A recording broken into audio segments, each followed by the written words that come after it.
Bonjour, bonsoir, soyez les bienvenus dans un nouveau numéro du Club de la Presse avec 4 chroniqueurs et pour une fois le féminin va l'emporter, 4 chroniqueuses aussi puisque je suis très heureux de retrouver Saada Sebaoui. Bonjour, bonsoir Saada. Bonjour, bonsoir, c'est le Républicain Lorrain, très heureux de vous retrouver parmi nous, cela fait longtemps mais c'est un grand plaisir. À vos côtés, un tout jeune voisin, Johan Masson, Direct FM. Bonjour, bonsoir, Jérôme Bergerot. Soyez le bienvenu. En face, c'est comme ça que vous vous êtes qualifié avant que nous passions à l'antenne, les grognards du Club de la Presse, Vianney Huguenot. Bonsoir Jérôme, bonsoir à tous. Moselle TV et France Bleu, vous faites le lien donc avec François Pelleret de France Bleu. Bonsoir à vous tous. François, que vous entendez le matin si vous êtes lefto sur les ondes de France Bleu. On passe tout de suite au coup de gueule et au coup de cœur des chroniqueurs.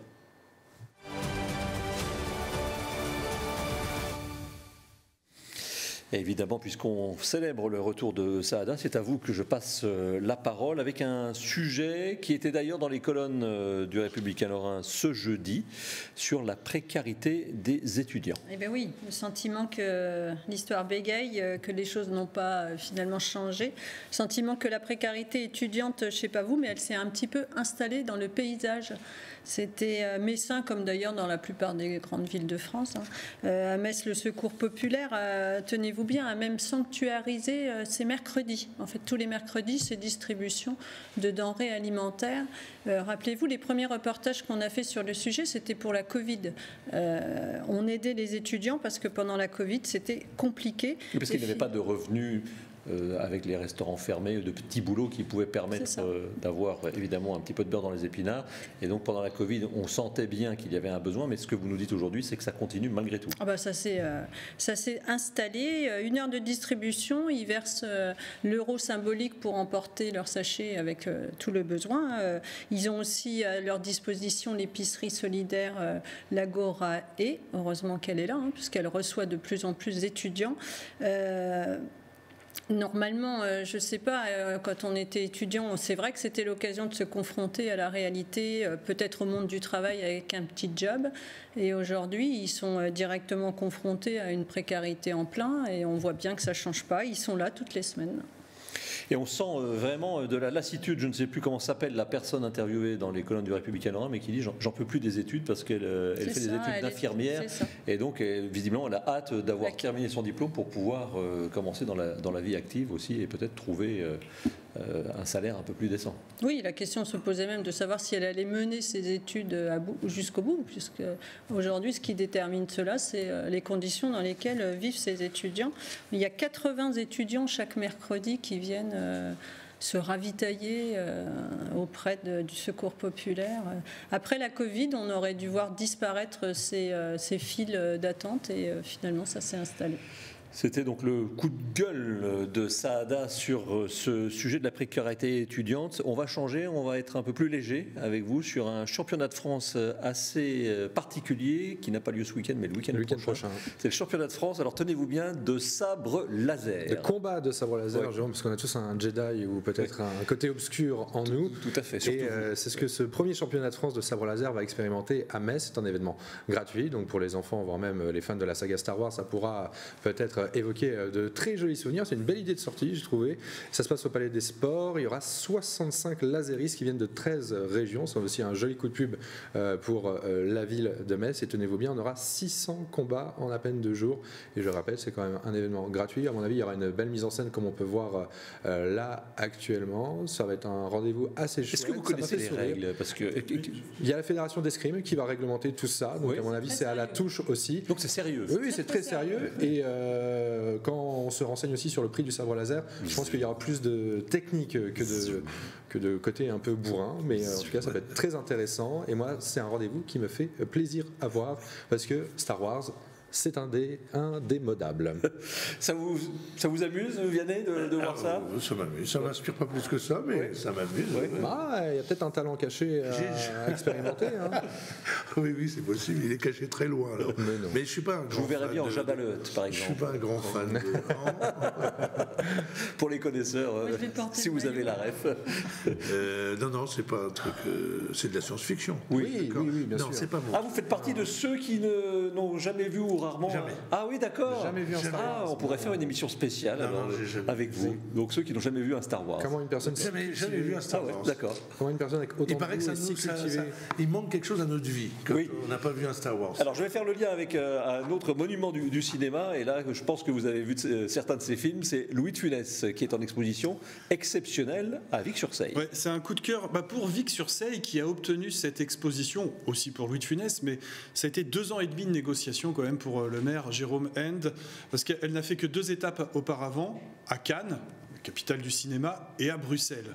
Et Vic-sur-Seille. Oui. Voilà, au milieu de joli coup.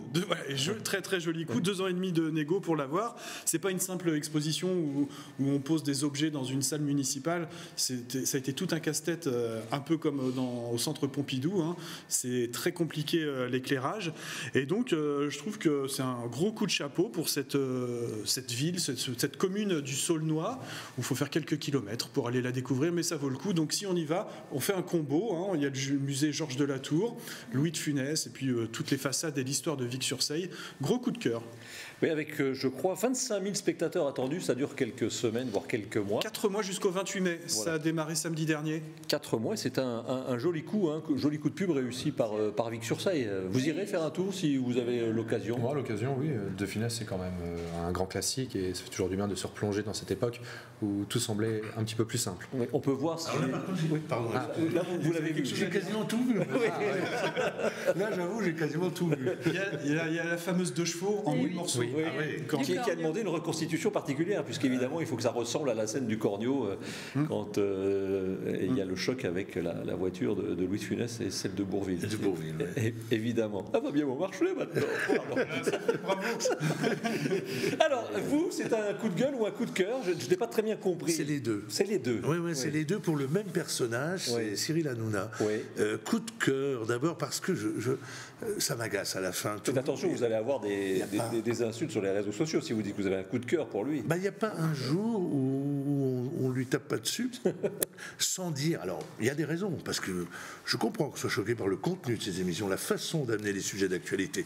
Je comprends qu'on soit en désaccord avec ça, mais on oublie de dire que c'est probablement aujourd'hui un des meilleurs présentateurs de télévision. Il est brillantissime, il est excellent, il faut voir comment il mène les débats, comment il va il saute de l'humour à l'émotion en passant par le grave, le plus léger. Il est comment dirais-je, il mène une équipe de façon assez remarquable. On s'ennuie pas dans ses émissions, et moi je trouve que c'est un très grand animateur de télévision.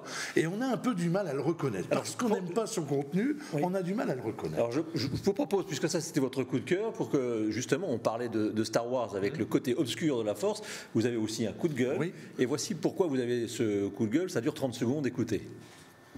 4 milliards, et ça c'est sans les pubs, parce qu'ils ont les pubs toute la journée aussi. Que ce soit Radio France, et France Télévisions. 4 milliards. Avec 4 milliards, on peut en acheter des autos pour la police. On peut refaire quelques hôpitaux quand même. On peut même augmenter les enseignants et voir ce qu'on peut faire dans les lycées, dans les collèges. 4 milliards. Privatisez-moi ça. Non mais sans rigoler. 4 milliards d'euros qu'on donne de notre poche. Alors je suis étonné, moi je dois le dire, je suis étonné que vous ayez choisi Cyril Hanouna comme coup de cœur, parce que quand on entend ça, on est un peu, on est un peu pris de... C'est sur la présentation, je trouve que c'est un peu... Là, par contre, je dis il y a un coup de cœur, un coup de gueule, pardon, parce que c'est typiquement, là il vrille complètement, il dérape quand il sort des sujets comme ça. Quelle malhonnêteté de sortir un chiffre de 4 milliards, qui est exact d'ailleurs, le chiffre est exact, c'est 3,8 je crois. Sans expliquer ce qu'il y a derrière. Il y a déjà, je crois, 18 000 salariés. Il y a 18 000 salariés. Il y a des équipes qui font des vraies émissions de recherche. Il y a des vrais, il y a de l'investigation. Il y a de l'enquête. Il faut savoir que Radio France, c'est pas François qui va me contredire. Radio France est partout dans le monde avec des correspondants, des journalistes, mais elle est partout aussi en province. Alors quand j'entends Cyril Hanouna qui se moque des gens de Radio France et de France Télévisions en disant c'est les bobos qui sont dans leur bulle, sur le coup non, c'est lui le bobo, parce que les vrais connaisseurs de la France France et du monde qui sont sur le terrain tous les jours, ce sont les journalistes de Radio France. Parce que c'est une des missions essentielles de Radio France, c'est l'information. Un mot avec... Donc je trouve qu'il y a une vraie malhonnêteté de jeter un chiffre comme ça en pâture sans expliquer. Johan, et puis ensuite François. Peut-être avant, mais c'est surtout qu'il reproche à France Inter, où il se fait fracasser quasiment tous les jours dans des chroniques, et il leur reproche de dire que en fait moi je paye une redevance pour me faire fracasser sur France Inter. Après, il cite aussi toutes les chaînes de France Télévisions, après avec beaucoup de démagogie. Ça, ok, mais après c'est sa tribune, hein, c'est ce qu'il a fait connaître et c'est ce qui le rend populaire. François. Mais les 4 milliards, c'est pas le budget de France Inter, on l'a bien dit, c'est combien de chaînes de télévision, combien de radios. Moi je vais juste prêcher pour ma paroisse. Il faut en supprimer certaines. Radio France, avant qu'elle ne disparaisse, la redevance audiovisuelle, ça coûtait à chaque foyer fiscal 24,50 €. Pour avoir 5 radios, autant de sites internet d'information, 2 orchestres si vous êtes à Paris, 24,50 € par an par foyer fiscal. Voilà où est le scandale que dénonce Cyril Hanouna. D'une manière talentueuse, comme tu as dit, mais talentueux comme un démagogue. Oui, c'est ça, on est d'accord. Et en plus, il est en service commandé. Oui. Bon, allez, on peut se le dire quand même. Et puis la France, elle a choisi d'avoir un audiovisuel public pour ne pas avoir que des milliardaires qui détiennent les médias, comme Bolloré avec Cyril Hanouna. Ça peut se défendre aussi. Et puis, en fait, ce que j'aime pas, moi, dans le style Hanouna, c'est qu'il fait son succès d'animateur sur la forme en humiliant les autres, y compris ses chroniqueurs au départ. C'est-à-dire que pour se valoriser, c'est pas de la taquinerie, c'est de l'humiliation. C'est qu'ils sont d'accord aussi. Il y a un moment, quand on n'est pas d'accord, on s'en va. Ils sont consentants, et comme les invités qui viennent aussi. Voilà, on est d'accord. Ça s'en va ou ça ferme sa gueule, c'est ça? Exactement. Vous avez la réponse. Eh bien, justement, puisque vous parlez de ministre et puisque nous avons déjà pris beaucoup de temps, c'est un sujet politique qui va nous tenir en haleine, peut-être deux si on a le temps. On passe tout de suite au premier sujet du Club de la Presse de cette semaine.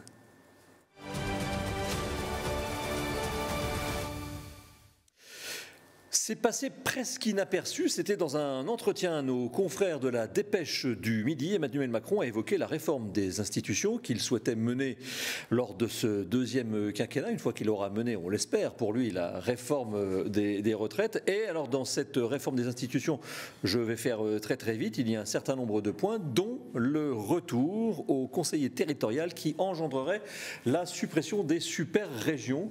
Saada, est-ce que c'est un coup de com', un coup de fumée pour faire un peu oublier ce qui se passe en ce moment, ou il faut prendre les propos du président au sérieux? Oui, alors cette histoire de réforme, elle est quand même assez récurrente. Elle peut ici servir de contre-feu, alors que la situation sociale du pays est plutôt alarmante.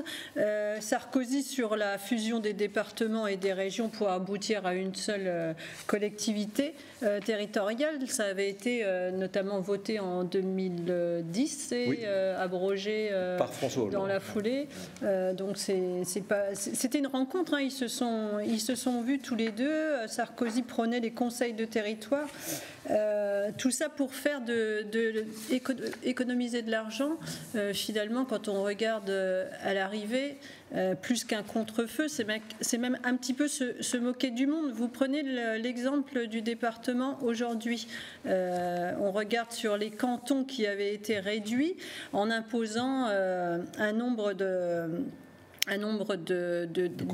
conseillers moindres, sauf qu'aujourd'hui, au nom de la parité, on en a mis 2. Donc, quid de la logique des économies budgétaires sur cette affaire? Voilà, on peut penser, mais ça va au-delà même d'un contre-feu, puisque au-delà de parler d'une réforme, on parlerait ici de toucher à la Constitution elle-même quand même, de passer donc à une 6e République, si on supprime notamment un Premier ministre. Cela dit, j'ai fait des recherches, je n'ai rien retrouvé sur la suppression du Premier ministre. Pour l'instant, non. Voilà. Pour l'instant, non. C'était dans les petites déclarations off, visiblement, à la Dépêche du Midi, mais il n'y a pas eu d'informations, évidemment, confirmées. François Pelleret, vous pensez que c'est jouable? C'est même pas 7 ans après, je crois que c'est 2015, la fusion des régions. À peine 7 ans après, on reviendrait en arrière. Ouais. Et faire et défaire, c'est fatigant. C'est toujours travailler, disait ma grand-mère. C'est toujours travailler, mais bon, c'est un petit peu fatigant à la fin. Moi, j'ai l'impression qu'il n'y a pas un président de la République sans sa réforme des institutions. C'est une marotte. Ça paraît obligatoire. Sauf qu'on voit qu'avec la méthode Macron, c'est tout faire en même temps. Je trouve que ça décrédibilise un peu son projet de transformation des institutions, qui court un seul lièvre, que je sais pas moi, que ce soit la proportionnelle à l'Assemblée, qui reviennent au septennat, ok d'accord, mais qui choisissent un projet et qui le mènent, ça sera plus crédible, je trouve, que de balancer tout sur la table en vrac comme il le fait. Je sais pas, ou peut-être qu'il est frustré, Emmanuel Macron, parce qu'il a perdu un peu de temps durant les années Covid, il n'a pas pu réformer autant qu'il le voulait. Peut-être qu'il exprime une frustration. Alors, Monsieur Macron, le président de la République, a rencontré François Hollande, c'était le 3 février. 4 jours plus tard, il rencontrait Nicolas Sarkozy. On aura l'occasion d'en reparler peut-être. Je vous propose qu'on écoute maintenant la réaction du tout nouveau président de la région Grand Est, Franck Leroy. Il va falloir s'habituer à son prénom et à son nom. Il était hier l'invité des Pareges et voilà ce qu'il dit sur cette information liée à la suppression des super-régions. Les grandes régions, celles qui ont été fusionnées, ont atteint une puissance et une influence extrêmement importantes, que c'est un avantage dans la conjoncture qu'on traverse, dans les crises qu'on traverse. Il suffit de comparer le niveau d'investissement qu'on est en mesure de faire aujourd'hui par rapport à ce que faisaient nos anciennes régions, et ce n'est pas une critique d'une couleur politique plutôt qu'une autre. Et je pense qu'aujourd'hui, les grandes régions sont un levier extrêmement important sur les infrastructures de communication, sur le monde économique. Voilà. Tous les acteurs eux-mêmes le reconnaissent. Les acteurs du territoire reconnaissent que les soutiens sont beaucoup plus importants aujourd'hui. On a plus que doublé la capacité d'investissement dans le Grand Est par rapport aux nos 3 anciennes régions. Donc les chiffres parlent d'eux-mêmes. Revenir en arrière, ce serait affaiblir les régions. Et je pense qu'encore une fois, le pouvoir central en France a besoin de régions fortes et influentes à ses côtés. Vianney Huguenot, il est flegmatique, notre nouveau président de région, pour être presque britannique, quand on l'entend. Oui, il a même un style assez physiquement britannique. Oui. Si j'allais un peu loin, je pourrais dire presque qu'il serait presque chiracien, alors pas dans son expression, mais ça m'en touche une sans faire bouger l'autre, aurait dit le précédent président de la République, mais visiblement, ça ne l'émeut guère. Oui, parce que je pense que tout le monde, beaucoup en tout cas, sont gênés aux entournures. On ne sait pas comment ça va se passer. En tout cas, ce qu'il faut souhaiter, c'est que Emmanuel Macron ne défasse pas aussi vite que François Hollande a bâti. On sait que François Hollande, tout a été fait dans l'urgence.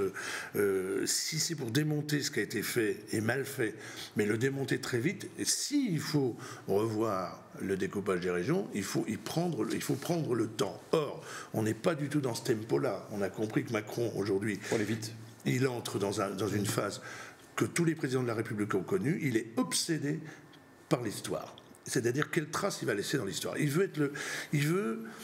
est entré à l'Élysée en disant « je vais être le grand réformateur ». Vous allez voir le monde ancien. Moi, je vais être le grand réformateur. Or, il est le grand réformateur de rien du tout pour l'instant. Parce qu'il a réformé des choses, mais petitement. Mais sur le climat, sur la santé, sur un certain nombre de grands domaines, il n'est pas le grand réformateur. Donc il amène aujourd'hui les institutions en disant « je vais apparaître comme le grand réformateur là-dessus ». Je pense que ça pose un vrai problème de timing sur ce qu'il va faire. Historiquement, qu'on ne me prenne pas pour un macroniste, il restera dans l'histoire au moins le premier président à être élu avant 40 ans. Ça, c'est quand même un fait indéniable dans la Ve République. Je ne sais pas quel était l'âge moyen avant qu'il n'arrive au pouvoir, mais enfin bon, voilà. Sur la réforme des régions, pour revenir au sujet, est-ce que nos amis alsaciens ne seraient pas en train de souffler sur la braise? C'est un peu ça aussi. C'est vrai, il faudrait leur demander leur avis, parce qu'eux, je pense qu'ils sont peut-être secrètement contents de cette décision. C'est peut-être les seuls, mais après, voilà, on a toujours avantage à jouer collectif plutôt que de chacun prêcher pour sa paroisse, et si ça peut faciliter au moins les conversations avec Paris et échanger efficacement sur les sujets importants, tout le monde s'en sortira grandi. Après, oui, je suis d'accord, il faut demander l'avis à l'Alsace maintenant. Alors vous savez que j'aime bien vous prendre toujours à témoin, puisque vous êtes le jeune de service, et que la politique et la jeunesse ne font pas toujours bon ménage, et qu'il y a quand même une désaffection. Mais vous, quand vous voyez ça, on défait, qu'est-ce que vous vous dites à un moment où on essaye de faire revenir les électeurs dans les urnes? Moi, je ne sais pas en tout cas si ça peut faire contre-feu par rapport à tout ce qui se passe par rapport à la réforme des retraites. Je pense qu'il y a pas mal de personnes, si nous regardent, vont apprendre qu'on essaye un peu de défaire ce qui a été fait avant. Je pense que les gens, ce qu'ils veulent maintenant, c'est qu'on simplifie les choses, qu'on leur parle simplement et qu'on arrête de les prendre pour des imbéciles. Et à partir de ce moment-là, je pense qu'on aura tous fait un grand pas en avant. Allez, le dessin, merci. Le dessin de Lindingre sur ce sujet, c'est ce qu'on disait tout à l'heure. Tiens, faire, défaire, c'est toujours travailler. À gauche, vous aurez reconnu François Hollande, les grandes régions, mon grand œuvre, même ça tu l'auras détruit, dit-il à Macron, Emmanuel, en le traitant évidemment de Brutus, référence à Jules César, évidemment, pour ceux qui ne connaissent pas l'histoire, mais on verra ça plus tard, avec Vianney Huguenot qui nous racontera les liens entre César et son fils, n'est-ce pas? Vous pourriez nous faire ça une... Faut que je révise un petit peu avant. Le deuxième thème, tout de suite, très politique aussi.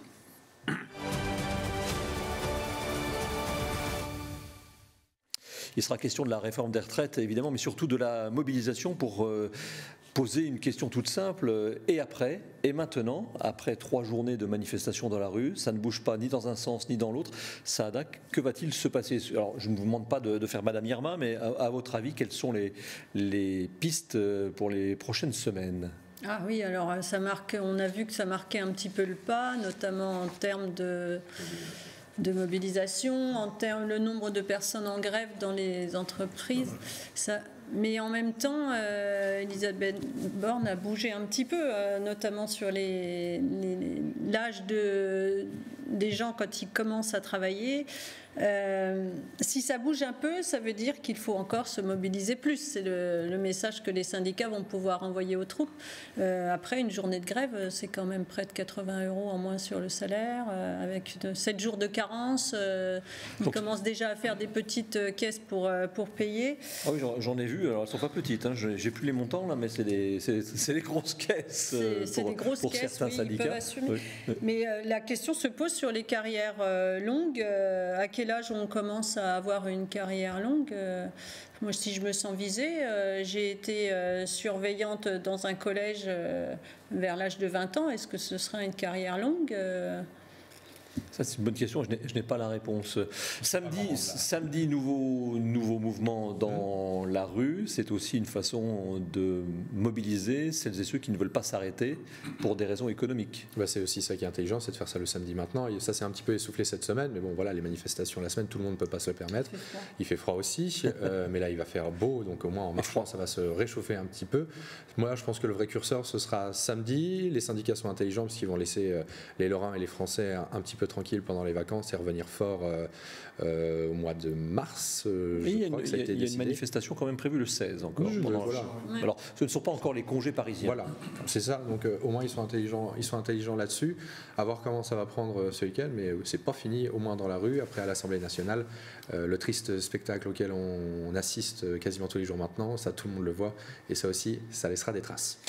13 000 amendements, je crois, déposés par la NUPES, dont 10 000 pour LFI. On les traite de chahuteurs professionnels sur les autres bancs. On ne reviendra pas sur ce sujet, mais sur la manifestation, vous voyez plutôt essoufflement. Vous vous dites que finalement, c'est le 3e jour et que, en raison de ce qu'on a dit sur le plan économique, ça va être surtout samedi le curseur, le baromètre. Il faudra vraiment compter samedi avec de nouveaux manifestants. En fait, il peut y avoir une rotation aussi des manifestants dans les différentes journées.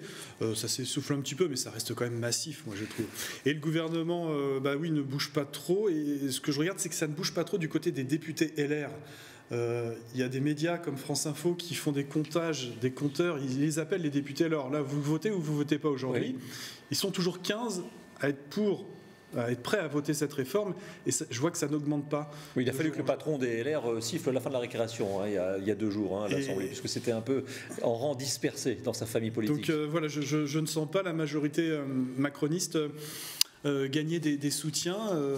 Alors donc c'est peut-être bon signe pour les manifestations si elles continuent. Mais ce que l'on voit, Vianney, c'est quand même, c'est assez étonnant. Loin de moi l'idée de vouloir souffler sur les braises, mais ça se passe dans le calme. C'est pour ça donc on entend le leader de la CGT parler de grève plus dure, parce que pour l'instant c'est plutôt bon enfant dans tous les cortèges de France, y compris à Paris, même s'il y a quelques petites arrestations, mais qui sont plus légères que ce qu'on a connu par le passé. Mais d'ailleurs, c'était très surprenant de mettre en perspective les images des manifestations très populaires, mais calme, bon enfant, et la surexcitation des députés LFI et NUPES. Les manifestants se conduisent mieux que les députés. Où là, on voit aussi qu'ils sont en déconnexion. Ils sont en déconnexion parce qu'ils étaient dans une espèce d'excitation qui, à mon avis, ne répondait pas du tout au mouvement populaire qui est dans la rue. Je crois que là, les députés sont en déconnexion. Je parlais de Macron tout à l'heure. Eux aussi, dans l'opposition, sont complètement en déconnexion. C'est difficile de dire si ça va s'essouffler ou si ça va redémarrer, parce qu'en fait, on est beaucoup les gens sont beaucoup dans la rue sur des raisons très différentes. Il y a des gens qui viennent sur la retraite, il y a des gens qui viennent tout simplement parce qu'ils en ont marre de la vie telle qu'elle est aujourd'hui, qui sont fatigués, qui sont usés, qui n'ont plus d'argent pour leurs gosses, pour leur famille, qui ont du mal, mais qui ne sont pas forcément affectés par les retraites. Et je pense qu'il y a un mélange là qui peut s'éteindre très vite ou redémarrer très vite. Ça peut basculer s'ils parviennent à agréger les étudiants aussi, si la jeunesse... Oui, mais ça commence. Ça commence. Ça commence, sauf que nous sommes en vacances. Et sauf qu'on est en vacances. Donc, et effectivement, aussi ça, le calendrier ne joue pas en faveur des collégiens et des étudiants. J'ai vu Laurent Berger de la CFDT avant qu'il vienne passer la journée de jeudi dans la Meuse, je sais pas, se ressourcer peut-être, dire il y a un risque que ça dégénère, et que Laurent Berger dise ça m'a interrogé. Je vois pas encore d'où ça peut venir, mais il l'a déclaré. Il a parlé de faute démocratique aussi, que Macron ne cède pas plus, soit toujours inflexible. Et je trouve ça quand même fort que Macron ait réussi à se fâcher avec Laurent Berger. C'est que c'est fort quand même, l'heure est grave. Le sujet est clos pour ce jour, évidemment, mais on en reparlera sans doute. Le dessin de l'Indingre sur cette réforme des retraites. Borne ne recule pas. La première ministre qu'il y a 2 conseillers, je vous promets du sang, de la sueur et des larmes. Référence évidemment à Churchill. Et à la fin, le retrait, glisse un conseiller à son voisin. La citation du jour, je suis le contraire de la mode, j'ai été démodé très tôt. Qui a dit cela? Alors c'est mon petit côté taquin, vous pourrez le retrouver, quelqu'un qui n'est pas tout à fait concerné par la retraite, qui est du monde de la télévision. C'est vous? Vianney. Non. Qui n'est pas concerné par la retraite, de la télévision. Je suis le contraire de la mode, j'ai été démodé très tôt. Michel Drucker, voilà, 80 ans, je le salue puisqu'il est en ce moment à l'hôpital pour des bilans. Simplement, les émissions qu'il présente sont des rediffusions. Donc voilà, Michel, c'était en fait simplement pour avoir le plaisir de faire ceci. Michel, si tu nous regardes. Merci beaucoup à tous les 4 d'avoir... Ah, il ne tourne pas à l'hôpital? Pardon? Il n'enregistre pas à l'hôpital? Non, il n'enregistre pas à l'hôpital, une spéciale. Mourir sur scène, tout ça. Oui. Merci à tous les 4 et merci à vous de nous avoir suivis. Rendez-vous la semaine prochaine. Bonsoir. Dang dang dum bang bang dum bang da ba da ba.